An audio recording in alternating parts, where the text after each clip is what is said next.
Pozdravljeni vrtičkarji, danes bom pokazal res nekaj sadnih dreves in pa tudi jagodiča. Seveda pa pred vsako rezjo je treba preveriti škarje. Če pogledamo pobliže, je to rezilo in rezilo pravzaprav najbolj enostavno nabrusimo, če uporabimo kar tak zelo priročen brusilnik. Potegnemo večkrat po rezilu. Tole je rezilo za škarje, uporabimo ga lahko za sadjarske, za vinogradniške, močnejše in tanjše škarje. Večkrat potegnemo in pravzaprav potem predvsem poskusimo na eni tanki vejici, da ta veja bo šla tako in tako stran. Če je res ravna, dobra, čista, potem so škarje dobro nabrušene. Seveda ponavljamo to večkrat in potem pravzaprav pričnemo z rezjo. Naj povem, da ima ta pripomoček za brušenje tudi nastavke za brušenje sekere, to je tukaj, in pa predvsem tudi za nože. Vsi tisti, ki pa imate navadne kuhinjske škarje, pa je zadeva tukaj in nabrusite pravzaprav tudi čisto navadne škarje, ki jih uporabljate v kuhinji. Jaz bom nabrusil še velike škarje, kajti tudi te želim, da so optimalno nabrušene, ostre, da bo res čista in potem bo vse lažje potekalo. Tukaj imamo breskev, ki nam je nekoliko ušla, verjetno je takih breskev kar dosti. Tukaj v notranjosti ni bilo lepih poganjkov in smo rezali na čep, da dobimo dolge šibe za naslednjo leto in jo bomo skrajšali nazaj. Tukaj pa pač enostavno porežemo hrbtišče, kajti tega naravnost ne rabimo. Tukaj imamo nekaj, kar raste navzdol, poganjek, ki je konkurenčen na koncu in ne bo v redu. Seveda pa na vsako tako šibo pustite tudi kratek čep, hrbtišče porežemo, pustimo čim več teh kratkih štrclov, to so čepi, take suhe izrežemo in pa seveda tudi tukaj je lahko še kakšen čep za nazaj, tako da čim več takih poganjkov pustimo, ti so pa rodni in se bodo pod težo pridelka tudi upognili. Tako da to ponavljamo po celem drevesu in je zadeva zaključena. Režemo breskev praktično na tak način kot trto. Tukaj smo namerno pustili več čepov za nazaj, kajti hočemo, da celoten rodni les se pomagne čim bliže deblu. Tukaj imam še eno akumulatorsko ročno žago, zelo dobra zadeva, brez težav odreže srednjo debelo vejo. Pravzaprav zamena lahko tako ročno žago, ki je tudi zelo dobra in enostavno tudi reže debelejše veje.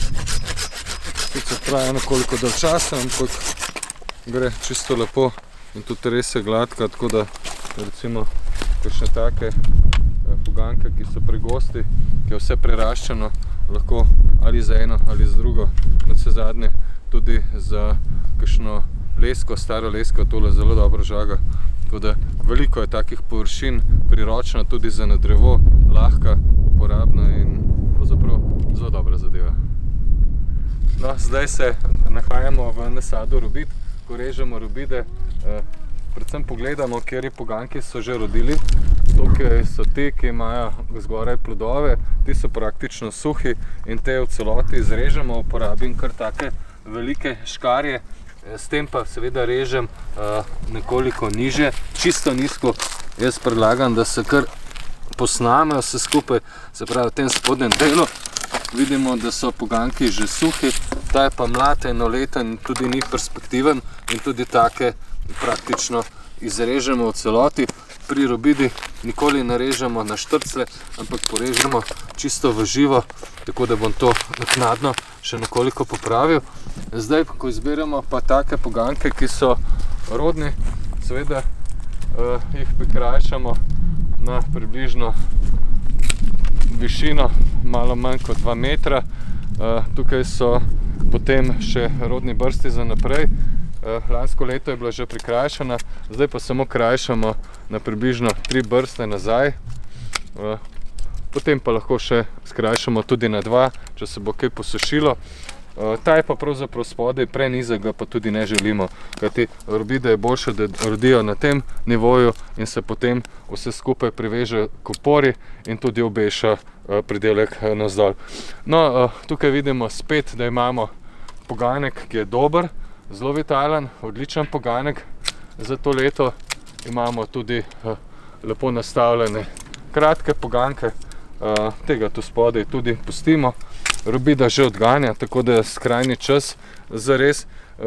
Izbiramo pa na en tak grm praktično 3 močne poganjke, se pravi tudi tega tukaj bomo izbrali, ga privezali navzgor. Vse ostalo, kar je pa spodaj, če pogledamo v nižjem delu, pa seveda izrežemo v celoti. In zgornji del pri robidi mora biti star samo 1 leto oziroma 2-letne poganjke že izrezujemo. Tako, to je bilo vse praktično, kar se tiče rezi robide. Kot vidite, uporabljam kvalitetne vrtne škarje. Štil nima samo motork, ampak režemo z njimi tudi trto, robide, breskve, jablanje, seveda vso sadno drevje. Jeklo je kvalitetno in tako bo tudi res zelo dobro upravljeno.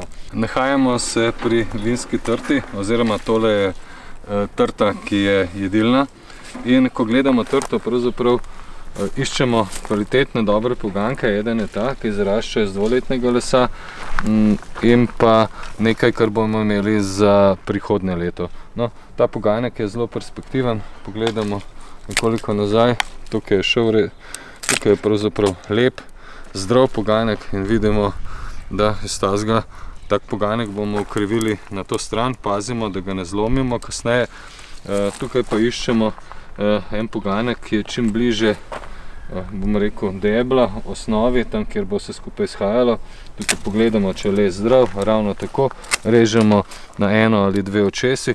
Vse ostalo, kar je rodilo prejšnje leto, pa izrežemo stran in na ta način pravzaprav poskrbimo za nastavek, ki bo to leto rodil in bo imel dovolj prostora za razraščanje. Vidimo, da pri trti porežemo praktično 90% stran, to pa upognemo takole in tukaj pravzaprav se bo razraščalo naprej.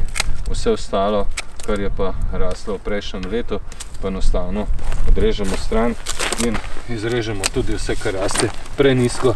Ta trta je bila tudi nekoliko pozabljena, ampak zdaj bomo počasi spustili v formo, naslednje leto pa dvignili mogoče nekoliko više, da bo prišla na to prvo osnovno žico, potem pa postopek ponavljamo naprej. Tukaj smo rezali na en šparon in pa en raznik, kajti v bližini je druga trta, na to stran se ne more razraščati in to je pravzaprav čisto dovolj. Vse ostalo pa, kot vidimo, počistimo in čez trto, ko jo porežemo, potem na koncu dela z lahkoto mečemo klobuk ali frizbi in je pravzaprav zadeva zaključena. Tukaj imamo maline, ki so 2-krat rodne. Kako spoznamo 2-krat rodne maline? Tukaj vidimo poganjek, ki je lansko leto rodil. Rodijo lahko tudi niže. Jaz jih bom prikrajšal takole nekoliko nazaj in potem jih bom pobiral naslednje leto oziroma v tekočem letu v začetku poletja in pa drugi polovici poletja. Če pa 2-krat rodne maline režemo do tal, tako kot tukaj, pa praktično vidimo, nekatere so že suhe, take izrežemo.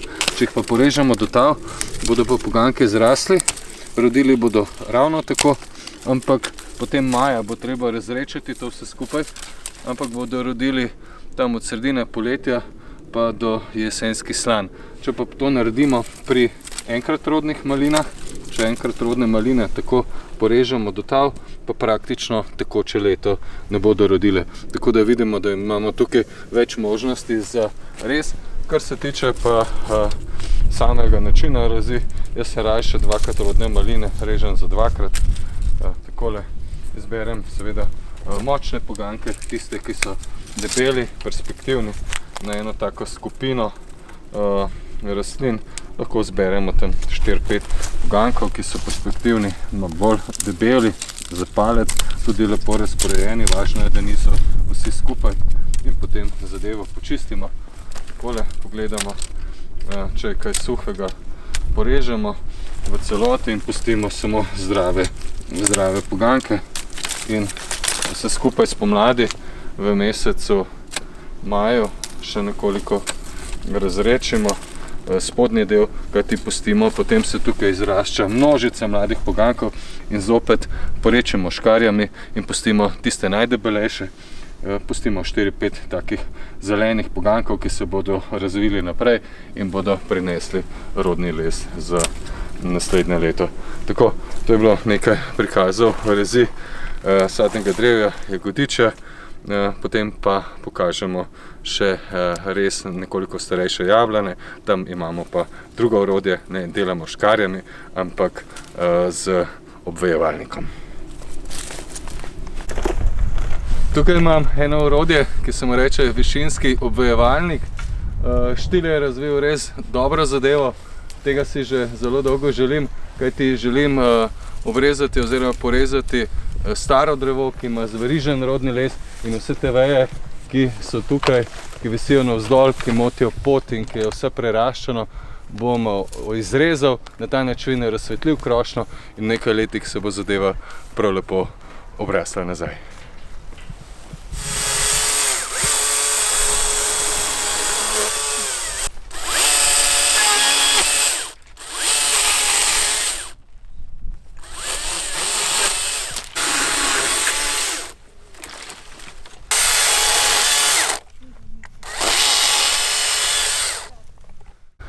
Štil višinski obvejevalnik napaja baterija, ki zdrži zelo dolgo, tako da je zelo priporočljivo za povsod, tudi tam, kjer doma ni elektrike oziroma ne rabimo kakšnih bencinskih zadev. Zadeva dela zelo dobro in jo tudi priporočam.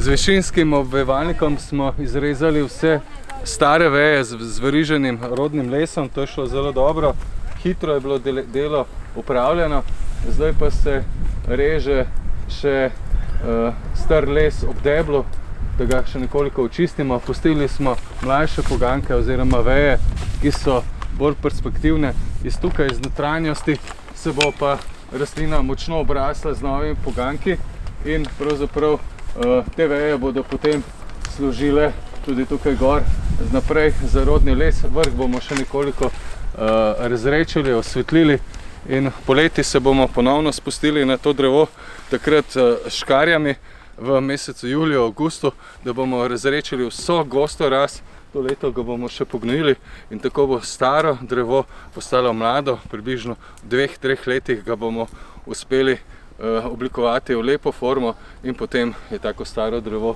lahko služi še vrsto let, tako da s tem višinskim obvejevalnikom je zelo enostavno zarezati tiste veje, ki jih praktično ne moremo, na drevo ne moremo z motorko, prav tako pa je žago tudi teže delati. To je pa odlično orodje, ki vam pomaga ravno pri pomlajevanju starejšega sadnega drevja.